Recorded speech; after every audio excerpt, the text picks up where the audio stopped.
എത്ര പെട്ടെന്നാണ് അങ്ങ് പെണ്ണിന് മോചനം കൊടുത്തത് നബിയേ. അത്ര കാലം വരെ അവൾ തമസ്കരിക്കപ്പെട്ടവളാണ്, അവൾ ബഹിഷ്കരിക്കപ്പെട്ടവളാണ്. 6-ാം നൂറ്റാണ്ടിലെ പെണ്ണ് അബലയാണ്, ചബലയാണ്. അവൾക്ക് എവിടെയായിരുന്നു വിമോചനം? അകാല ചന്തയിൽ വിൽക്കപ്പെടുന്ന കാഴ്ച വസ്തുവായിരുന്നില്ലയോ പെണ്ണെ? ആ പെണ്ണുമായിട്ട് ശയ്യ പങ്കിട്ട കഥ കഅബാലയത്തിന്റെ ചുമരിന്റെ മുകളിൽ പരസ്യമായി അശ്ലീല ചുവയോടുകൂടെ എഴുതി വെക്കാൻ ഒരുമ്പെട്ടുപോയ കാട്ടറബി, സംസ്കാരശൂന്യനായ അറബി പെണ്ണുമായിട്ട് ശയ്യ പങ്കിട്ട രംഗങ്ങള് കച്ചവടം നടത്തപ്പെടുന്ന അങ്ങാടിയിൽ പോയിട്ട് മത്സരിച്ച് പറയാൻ മുന്നോട്ട് വന്ന അറബി. അതുകൊണ്ട് പെണ്ണ് ഉപഭോഗ സംസ്കാരത്തിന്റെ ബലിയാടാൻ. അങ്ങനെയാണ് പെണ്ണിന്റെ പരിശുദ്ധി വിവാഹമാണെന്ന് ചർച്ച ചെയ്യാനുള്ള കാരണം അതുതന്നെയാണ്. പരസ്യപ്പലകയിൽ മാദക വസ്തു പെണ്ണാണ്.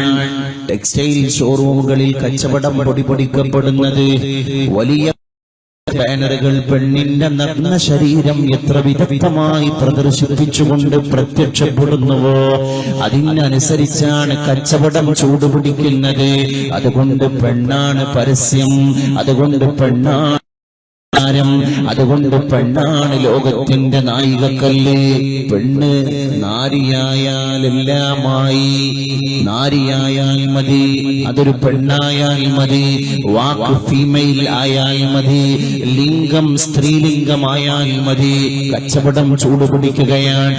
റിയാലിറ്റി ഷോ ചൂടുപിടിക്കുന്നത് പെണ്ണിന്റെ ശബ്ദം കൊണ്ടാണെന്ന് തെറ്റിദ്ധരിക്കപ്പെട്ട ലോകത്തിന്റെ മുമ്പിലെ പെണ്ണിന്റെ വേഷഭൂഷാദികൾ കൊണ്ട് മാപ്പിളപ്പാട്ട് പാടുമ്പോൾ പോലും സ്റ്റുഡിയോ ചാനലിന്റെ സ്റ്റുഡിയോയിൽ പോയി അഖീദ പഠിച്ച, അഖ്ലാഖ് പഠിച്ച മുസ്ലിം പെണ്ണ്, ഹജ്ജ് ചെയ്ത ഹജ്ജുമ്മയുടെ മകളായ, മദ്രസയുടെ പൊതുപരീക്ഷ പാസായ, ഡിസ്റ്റിങ്ഷനോടുകൂടെ മതവിഷയങ്ങളിൽ വലിയ വലിയ മാർക്കിന്റെ നേട്ടം കൈവരിച്ച് പരസ്യമായിട്ട് സർട്ടിഫിക്കറ്റ് സ്റ്റേജിൽ നിന്ന് വാങ്ങാൻ ഭാഗ്യം ലഭിച്ച പെങ്ങളെ, നാളെ നിന്നെ കാണുന്നത് റിയാലിറ്റി ഷോയുടെ റൂമിലാണ്. അവിടെ മൈക്ക് പിടിച്ചിട്ട് നിന്റെ ഉമ്മയാണ് സപ്പോർട്ട് ചെയ്യാൻ വേണ്ടിയിട്ട് റിക്വസ്റ്റ് നടത്തുന്നത്. മാതാവ് പറയുകയാണ്, തൊട്ട് മുമ്പ് പാട്ട് പാടിയത് എന്റെ മകളാണ്, എന്റെ മകളുടെ പെർഫോമൻസ് നിങ്ങൾ കാണും. പാട്ടല്ല, എന്റെ കുഞ്ഞിന്റെ പെർഫോമൻസ്. എന്താണ് പെർഫോമൻസിന്റെ അർത്ഥം? What you mean by the word of performance? പെണ്ണിന്റെ വേഷമാണ്, പെണ്ണിന്റെ ലയനങ്ങളാണ്, ഹാസ്യഭാവങ്ങളാണ്, ആകാര സൗഷ്ഠവമാണ്, പെണ്ണിന്റെ ശരീര വടിവാണ്, പെണ്ണിന്റെ ശരീരത്തിന്റെ നിലപാടുകളാണ്, ശരീരഭാഷയാണ്. അത് എത്ര വിദഗ്ധമായിട്ടാണ് സ്റ്റുഡിയോയിൽ പ്രദർശിപ്പിക്കപ്പെടുന്നത്. ലൈവായിട്ട് ലക്ഷക്കണക്കിന് ജനങ്ങൾ നാട്ടിൽ വെച്ച് മറുനാട്ടിൽ വെച്ച് അത്രകാലം ഒരു വീടിന്റെ അകത്തളങ്ങളിൽ ഒതുങ്ങി താമസിച്ച എത്ര പെട്ടെന്നാണ് കച്ചവടവൽക്കരിക്കപ്പെടാൻ കൊണ്ടുവന്നത്. അതുകൊണ്ട് പെണ്ണിന്റെ ചാരിത്രം ധ്വംസിക്കപ്പെടുന്ന ലോകത്തിന്റെ മുമ്പിൽ ജമീൻ പേലി ഹുയി ഹേ ജിസ് തരഹ് ലാഖ് കേ നീച്ചേ. ആകാശത്തിന്റെ താഴെ ഭൂമി പരന്നു കിടക്കുകയാണ്. हमारे ऊपर आसमान है, आसमान बहुत ज्यादा से है, आसमान से जमीन बहुत वसअत में रखते हैं, जमीन फैली हुई है जिस तरह അതേതുപോലെയാണ് ആസ്മാൻ കെ നീച്ചെ, ആകാശത്തിന്റെ താഴെ ഭൂമി പരന്നു ഇസീ തരഹ് ഇതുപോലെയാണ് ജന്നത്ത് ബി, സ്വർഗവും പരന്നു കിടക്കുകയാണ്. എവിടെയാണ് സ്വർഗം കിടക്കുന്നത്? മാം കി ഖദമോ കെ ഖാതിർ കെ നീച്ചേ, മാതാവിന്റെ പാദത്തിന്റെ ചുവട്ടിലാണ് സ്വർഗം കിടക്കുന്നത്. ജന്നത്ത് മാം കെ ഖദമോ കെ നീച്ചേ ഹേ. അല്ലാഹുവിന്റെ റസൂൽ അറബികളെ പഠി പെണ്ണ് ആക്രമിക്കപ്പെട്ട ലോകത്തിന്റെ മടിത്തട്ടില് പെണ്ണിനെ ഉപഭോഗത്തിന്റെ ഉപകരണമാക്കി മാറ്റിയ അറബിയുടെ മുമ്പില് പരിശുദ്ധ നബി പഠിപ്പിച്ചു പോയി, പെണ്ണ് ഉപഭോഗത്തിന്റെ യന്ത്രമല്ല, അവരുടെ കാലിന്റെ ചുവട്ടിലാണ് സ്വർഗം. വല്ലാത്ത വാക്കാണ്. ഉമ്മാന്റെ കാലടിപാടിലാണ് സുവർഗം. ഉദിമതിയാമുത്ത് മുഹമ്മദിൻ തൂമൊഴി ഉള്ളിലുറച്ചോളൂ, അമ്മിഞ്ഞ പാലിൻ മധുരം ഇന്നു മറക്കാമോ, 1000 പോറ്റും അവന്നാൽ സ്വന്തം പെറ്റുമ്മയായിടുമോ? എന്താണ് ചോദ്യം? സഹോദര, നിന്റെ ഉമ്മക്ക് പകരം 1000 പോറ്റുമ്മമാരെ മാറ്റി പരീക്ഷിച്ചാൽ ഒരിക്കലും സാധ്യമല്ല. നിന്റെ സാക്ഷാൽ മാതാവിന് പകരം അതാവൂല. ഫെബ്രുവരി 14 വാലന്റൈൻ ഡേ വരുമ്പോ അതിന്റെ ഭാഗമായിട്ട് 1000 കാമുകിമാരെ മാറ്റി മാറ്റി നിനക്ക് പരീക്ഷിക്കാം. നിന്റെ ഫേസ്ബുക്കിലെ ഫ്രണ്ട്സിനെ മുഴുവൻ ഒഴിവാക്കി പുതിയ 1000കണക്കിന് ഫ്രണ്ട്സിനെ നിനക്ക് ആഡ് ചെയ്യാം. മദർ അതൊന്നു മാത്രമാണ്. താരാട്ട് പാട്ടിനെ പോലെ വേറൊരു പാട്ടുണ്ടോ? താരാട്ടാൻ ഉമ്മയെ പോലെ വേറൊരു കൂട്ടുണ്ടോ? ഉമ്മാന്റെ മടിത്തട്ട് പൂന്തട്ട് കരളിനുയിരാണ്, ഉമ്മ സ്നേഹക്കടലാണ്. മാതാവ് എപ്പോഴും സ്നേഹത്തിന്റെ പ്രതീകമാണ്. എന്തുകൊണ്ട്? മാതാവ് സ്ത്രീത്വത്തിന്റെ പ്രതീകമായതുകൊണ്ട്. മാതാവ് പെണ്ണാണ്. നമ്മൾ ചിന്തിക്കണം, പെണ്ണില്ലാതെ ലോകത്തിന്റെ പുരോഗതിയില്ല. അദ്ദുനിയാ കുല്ലുഹാ മതാഅ്. കർട്ടന്റെ അപ്പുറത്തെ എന്റെ ശബ്ദങ്ങളെ കാത് കൂർപ്പിച്ച് കേൾക്കണം. ഇന്നത്തെ വിഷയം നീയാണ്. അദ്ദുനിയാ കുല്ലുഹാ മതാഅ്. ഈ ഭൗതിക ലോകം മുഴുവൻ ഒരു ചരക്കാണ്, വിൽപ്പന വസ്തുവാണ്. വഖൈറു മതാഇഹാ. ലോകത്തുള്ള മുഴുവൻ വിൽപ്പന വസ്തുക്കളുടെയും കൂട്ടത്തിൽ ബ്യൂട്ടിഫുൾ, പ്രീഷ്യസ്, വാല്യുബിൾ, ഏറ്റവും മൂല്യം രേഖപ്പെടുത്താൻ സാധ്യമല്ല മൂല്യനിധിയുണ്ടെങ്കിൽ അൽ മർഅത്തു സാലിഹ. റൂബിയല്ല, ഗോൾഡ് അല്ല, സിൽവർ അല്ല, എമറാൾഡ് അല്ല, മരതകമല്ല, മാണിക്യമല്ല, വജ്രമല്ല, സ്വർണമല്ല, വെള്ളിയല്ല, വൈഢൂര്യമല്ല, ഇന്ദ്രനീലമല്ല, വജ്രസമാനമായ രത്നങ്ങളല്ല. അൽ മർഅത്തു സാലിഹ, ഉത്തമയായ പെണ്ണാണ്. പറഞ്ഞത് പരിശുദ്ധ റഹ്മത്തുൽ ആലമീൻ സല്ലല്ലാഹു അലൈഹി വസല്ലം. ഭൗതിക ലോകം മുഴുവൻ ഒരു ചരക്കാണ്. വഖൈറു മതാഇഹാ. വിൽപ്പന നടത്തപ്പെടുന്ന ലോകത്തിന്റെ മടിത്തട്ടിലെ ഏറ്റവും അമൂല്യമായ ഒരു രത്നമുണ്ടെങ്കിൽ അൽ മർഅത്തു സാലിഹ, അത് പെണ്ണാണ്, നല്ല പെണ്ണാണ്. പെണ്ണിന് എവിടെയും ഇസ്ലാം പ്രാധാന്യം കൊടുത്തിട്ടുള്ളൂ. പെണ്ണിന്റെ പ്രാധാന്യത്തെ ഇടിച്ചു താഴ്ത്തിയത് പെണ്ണ് തന്നെയാണ്. ഇസ്ലാം എന്നും പെണ്ണിന് സെക്യൂരിറ്റി കൊടുത്തിട്ടുള്ളൂ. ഗാനഗന്ധർവൻ പത്മശ്രീ യേശുദാസ് ഈ അടുത്ത് തിരുവനന്തപുരത്ത് വന്നിട്ട് പറഞ്ഞു, മലയാളി പെണ്ണ് ഒരു കാര്യം ശ്രദ്ധിക്കണം, ഈ ലെഗിൻസും skinny tight fit jeans pant ഒന്നും എടുത്തിട്ട് അങ്ങാടിയിൽ ഇറങ്ങാൻ പാടില്ല. അത് നിങ്ങൾക്ക് മാനഭംഗം വരുത്തപ്പെടാനേ ഉപകരിക്കൂ, അതുകൊണ്ട് ശ്രദ്ധിക്കണം. ഇത് പറഞ്ഞിട്ട് ദാസേട്ടൻ, കേരളത്തിന്റെ അഭിമാനമായിരിക്കുന്ന ഗാനഗന്ധർവൻ, അമേരിക്കയിലേക്ക് വാഹനം കയറി. അദ്ദേഹം താമസിക്കുന്ന അവിടെയാണല്ലോ. ഇവിടെ വലിയ ബഹളം. യേശുദാസ് ഫ്ലൈറ്റ് കയറി പോയ ഉടനെ തന്നെ ഇവിടെ എത്ര വനിതാ രാഷ്ട്രീയ സംഘടനകൾ അവരുടെ കൊടിയും പിടിച്ചിട്ട് പുറത്തേക്ക് ഇറങ്ങി. യേശുദാസിനെ അറസ്റ്റ് ചെയ്യണം. എന്റെ യേശുദാസ് നിങ്ങളെ മാനഭംഗപ്പെടുത്തിയോ? പിന്നെ എന്തിനാ ഈ ക്വസ്റ്റ്യൻ? അപ്പൊ യേശുദാസ് ഇങ്ങനെ പറയാൻ പാടില്ല. ഞങ്ങളുടെ സ്വാതന്ത്ര്യത്തിന്റെ കടക്കല് കത്തിവച്ചിരിക്കുന്നു കേരളത്തിന്റെ ഗാനഗന്ധർവൻ എന്നവർ പറയുകയുണ്ടായി. ഒരിക്കലല്ല, രക്ഷപ്പെടാൻ വേണ്ടിയിട്ടുള്ള ഒരു സ്റ്റേറ്റ്മെന്റ് ആയിരുന്നു അത്.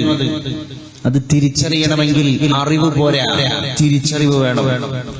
എഡ്യൂക്കേഷൻ, അത് പല ഐറ്റംസ് ഉണ്ട്. സയൻസ് സംസ്കാരം പഠിപ്പിക്കുന്നില്ല, മാത്തമാറ്റിക്സ് സംസ്കാരം പഠിപ്പിക്കുന്നില്ല, സംസ്കാരം പഠിപ്പിക്കുന്നില്ല, ലാംഗ്വേജ് പഠിപ്പിക്കുന്നുണ്ട്. പാസ്റ്റ് ടെൻസിനെ പ്രസന്റ് ടെൻസ് ആക്കാനും പാസ്റ്റ് പെർഫെക്റ്റ് ടെൻസ് ആക്കാനും ഫ്യൂച്ചർ ടെൻസ് ആക്കാനും ഇംഗ്ലീഷ് പഠിപ്പിക്കുന്നുണ്ട്, ലിറ്ററേച്ചർ പഠിപ്പിക്കുന്നുണ്ട്.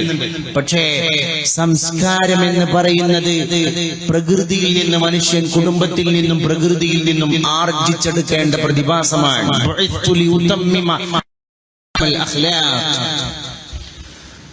അല്ലാഹുവിന്റെ റസൂൽ സല്ലല്ലാഹു അലൈഹി വആലിഹി വസഹബിഹി വസല്ലം ഞാൻ പറഞ്ഞേക്കാം, ലോകത്തെ നല്ല മേത്തരം നല്ല സംസ്കാരങ്ങളെ പഠിപ്പിക്കാനാണ് ഞാൻ പറഞ്ഞേക്കപ്പെട്ടത് എന്ന് അഷ്റഫുൽ ഖൽഖ് മുഹമ്മദുർ റസൂലുള്ളാഹ് സല്ലല്ലാഹു അലൈഹി വസല്ലം. ആ നബി തങ്ങളാണ് സഹാബത്തിനെ പഠിപ്പിച്ചു പോയത്. ഒരു ഹദീസ് അല്ലാഹുവിന്റെ റസൂൽ പഠിപ്പിക്കുകയാണ്, സഫൂ ബൈന ഔലാദികും ഫിൽ അത്തിയ. എന്റെ പ്രിയപ്പെട്ട സമുദായമേ, നിങ്ങൾ പരിശുദ്ധ നബിയുടെ വാക്കാണ്, ഔലാദിക്കും, നിങ്ങൾ നിങ്ങളുടെ മക്കൾക്ക് തുല്യത കൽപ്പിക്കണേ. ഫിൽ അത്തിയ, അങ്ങാടിയിൽ പോയിട്ട് വല്ല പ്രോത്സാഹന സമ്മാനങ്ങളും വല്ല പ്രസന്റേഷൻസും വല്ല ഗിഫ്റ്റും വല്ല മിഠായി പൊതികളും വല്ല പലഹാരങ്ങളും നിങ്ങളുടെ വീട്ടിലുള്ള മക്കൾക്ക് വേണ്ടി പുറത്തുപോയി കൊണ്ടുവരുമ്പോൾ സവ്വൂ ബൈന ഔലാദിക്കും, നിങ്ങളുടെ മക്കൾക്കിടയിൽ നിങ്ങൾ തുല്യത കൽപ്പിക്കണം കേട്ടോ. ഒരു കുട്ടിക്ക് മറ്റൊരു കുട്ടിയേക്കാൾ പ്രാധാന്യം കൊടുക്കാൻ പാടില്ല. എല്ലാം നിങ്ങളുടെ രക്തത്തിൽ പറന്ന മക്കളാണ്. അതുകൊണ്ട് കുഞ്ഞിന്റെ മറിക്കുകയാണ്. ഇനി മുഹമ്മദെങ്ങാനും എന്റെ വീട്ടിലേക്ക് നടന്നു പോകുമ്പോൾ ഞാൻ എന്റെ ഒരു കുട്ടിയിൽ നിന്ന് മറ്റൊരു കുട്ടിക്ക് പ്രാധാന്യം കൊടുക്കുമായിരുന്നുവെങ്കിൽ ലഫളൽതുൽ ബനാത്ത്, എന്റെ പെൺമക്കൾക്കാണ് ഞാൻ പ്രാധാന്യം കൊടുക്കുക. കാസിമിന് ജന്മം നൽകിയ നബിയെ, ഇബ്രാഹിം എന്ന് പറയുന്ന ആൺകുട്ടിക്ക് ജന്മം നൽകിയ നബിയെ, ആ അങ്ങ് പറഞ്ഞു പോയി, എന്റെ വീട്ടിലെ മക്കളുടെ കൂട്ടത്തിൽ ഒരു കുട്ടിയേക്കാൾ മറ്റൊരു കുട്ടിക്ക് പ്രാധാന്യം ഞാൻ കൊടുക്കുമായിരുന്നുവെങ്കിൽ ലഫളൽതുൽ ബനാത്ത്, അത് പെൺകുട്ടിയായിരിക്കും, പെൺകുട്ടിക്കാണ് ഞാൻ പ്രാധാന്യം കൊടുക്കുക എന്ന് അള്ളാഹുവിന്റെ റസൂല് നമ്മളെ പഠിപ്പിക്കുകയാണ്. പെണ്ണവിടെ നിൽക്കുകയാണ്. ഈ ഒരൊറ്റ ഹദീസ് പോലെ പെണ്ണിന്റെ സ്റ്റാൻഡേർഡ് എന്താണെന്ന് ബോധ്യപ്പെടുത്താൻ, പെണ്ണാരാണെന്ന് സമുദായത്തെ പഠിപ്പിക്കാൻ ഈ ഒരൊറ്റ ഹദീസ് മതി, പരിശുദ്ധ റസൂലിന്റെ ഈ ഒരൊറ്റ ഹദീസ് മതി. പക്ഷേ എനിക്ക് വീണ്ടും വീണ്ടും ആവർത്തിച്ച് പറയാനുള്ളത്, പെണ്ണ് നിൽക്കേണ്ടിടത്ത് നിൽക്കണം, പെണ്ണാവും. ഇന്ന സലാഹൽ മർഅ സലാഹൽ മുജ്തമഅ, കമ്മ്യൂണിറ്റിയുടെ നന്മ ഏതാണ്? ഗുഡ്നസ്. അത് സലാഹുൽ മർഅ, പെണ്ണിന്റെ നന്മയാണ്. പെണ്ണ് നന്നായാൽ സമൂഹം നന്നായി. അപ്പൊ പെണ്ണാണോ സമൂഹം? Yes yes yes. പെണ്ണ് അടുക്കളയിൽ കഴിയേണ്ടവളല്ലേ? അതേ അടുക്കളയിലെ സംസ്കാരമാണല്ലോ വീട്ടിന്റെ നിർഗമിക്കുന്നത്. നൽകപ്പെട്ട സംസ്കാരത്തിലൂടെയാണ് മക്കള് നാളെയുടെ വരദാനങ്ങളായി തീരുന്നത്. അതുകൊണ്ട് തന്നെ ഇന്ന സലാഹൽ മർഅ, പെണ്ണിന്റെ നന്മ, അത് സമൂഹത്തിന്റെ നന്മയാണ്. യാതൊരു തർക്കവും ആ വിഷയത്തിൽ വേണ്ട. ഈ അടുത്ത് Nobel prize peace for peace Nobel സമ്മാനം ആ രാജ്യത്തിന് ഈ വർഷം സമാധാനത്തിന് കിട്ടി. ആര്? കൈലാഷ് സത്യാർത്ഥി. ഈ കൈലാഷ് സത്യാർത്ഥി എന്ന് പറയുന്ന ഇന്ത്യക്കാരന്റെ കൂടെ പാകിസ്ഥാനിയായ മറ്റൊരു മുസ്ലിം പെൺകുട്ടി മലാല യൂസുഫ് സായി കൂടി സമാധാനത്തിനുള്ള നോബൽ പ്രൈസ് കൈലാഷിന്റെ കൂടെ പങ്കിട്ടു. അതിന്റെ മുൻപ് നോബൽ സമ്മാനം നേടിയതും ഒരു മുസ്ലിം വനിതയായിരുന്നു, ഈജിപ്തിലുള്ള തവക്കുൽ കിർമാൻ. തവക്കുൽ കിർമാൻ ഓസ്ലോയിലേക്ക് സമാധാനത്തിലുള്ള നോബൽ സമ്മാനം ഏറ്റുവാങ്ങാൻ കോടിക്കണക്കിന് രൂപകൾ, അതിനേക്കാൾ ജനങ്ങളുടെ മൂല്യമുള്ള നോബൽ പ്രൈസ്, അതും ഫോർ പീസ്, ലോക സമാധാനത്തിലുള്ള നോബൽ സമ്മാനം വാങ്ങാൻ ഒരു ഇസ്ലാമിക രാജ്യത്തുള്ള സുന്ദരിയായ സുശീലയായ ഭക്തയായ മുസ്ലിം പെൺകൊടി ഓസ്ലോയിലെ വേദിയിലേക്ക് നടന്നു പോവുകയാണ്. അവരങ്ങനെ തിരിച്ചു വരുന്ന സമയത്ത് നല്ല പർദ്ദയും മഫ്തയൊക്കെ ഇട്ടിട്ടാണ് തവക്കുൽ കിർമാനി എന്ന് പറയുന്ന ഇസ്ലാമിന്റെ അഭിമാന ഭാജനം നോബൽ പ്രൈസ് നേടാൻ വേണ്ടി പോയത്. തിരിച്ചു വരുന്ന നേരത്തെ തവക്കുൽ കിർമാനെ പത്രസമ്മേളനത്തിലേക്ക് ക്ഷണിക്കുന്നത് അമേരിക്കൻ മാധ്യമ പ്രവർത്തകരെയാണ്. അത് ആയിരുന്നു. അവര് ധരിച്ചതോ അർദ്ധനഗ്നമായ വേഷം. അവരുടെ സംസ്കാരത്തിന്റെ വേഷം വെറും ജാക്കറ്റും ധരിച്ച വേഷം. ഈ വേഷം എടുത്തു വന്നിട്ട് മൈക്ക് പിടിച്ചിട്ട് തവക്കുൽ കിർമാനോട് ചോദിക്കാൻ, ഡിയർ കിർമാൻ, അങ്ങ് ഇപ്പൊ ഉന്നതിയുടെ പദവിയിലാണ്, അഭിമാനത്തിന്റെ ശ്രീകോവിലാണ് അങ്ങ് നിലകൊള്ളുന്നത്.